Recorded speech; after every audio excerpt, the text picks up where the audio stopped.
નમસ્કાર વિદ્યાર્થી મિત્રો. જો તમે પોલીસ કોન્સ્ટેબલ કે પીએસઆઈની તૈયારી કરતા હોય તો આ ખૂબ જ અગત્યનો પ્રશ્ન છે. એ જેમ બી 3:5 આપેલું છે અને ટોટલ 400 આપ્યા છે, તો બીનો ભાગ કેટલો થશે? તો ચાલો આને સોલ્વ કરવાની ટ્રાય કરીએ. પહેલાં શું આપેલું છે? એ જેમ બી બરાબર કેટલા આપેલા છે? 3:5 બરાબર. તો હવે અહીંયા શું થશે? ટોટલ કેટલા કીધા છે? ટોટલ 400 કીધા છે બરાબર. તો આ 3 ને 2 કેટલા થાય? 8 બરાબર. ટોટલ આ 8 થાય છે ને ટોટલ કીધા છે 400 બરાબર. તો 400 ના એવા સરખા ભાગ પાડવાના છે કે એ ભાગ પાડતા 3:5 આવી જાય બરાબર.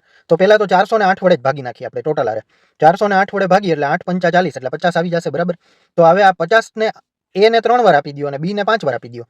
તો એ થઈ ગયા કેટલા? 5 તેરી 15 એટલે 150 અને બી કેટલા થઈ જશે? તો કે 55 25 એટલે કે 250. હવે 250 અને 150 બે થઈને ટોટલ 400 થઈ ગયા એટલે આપણો જવાબ સાચો છે. અને બી ને 5 ભાગ આપી દીધા એટલે 250 થઈ જશે બરાબર. એટલે બી નો ભાગ કેટલો એ જ આપણને પૂછ્યું છે. એટલે આપણો આન્સર શું થઈ જશે? 250. Option she is correct. જો તમે તૈયારી કરતા હોય તો આ ચેનલને સબસ્ક્રાઇબ કરી નાખજો. આપણે આવા જ મેથ્સ અને રીઝનિંગના અલગ અલગ પ્રશ્ન લઈને આવતા રહીએ છીએ. ધન્યવાદ.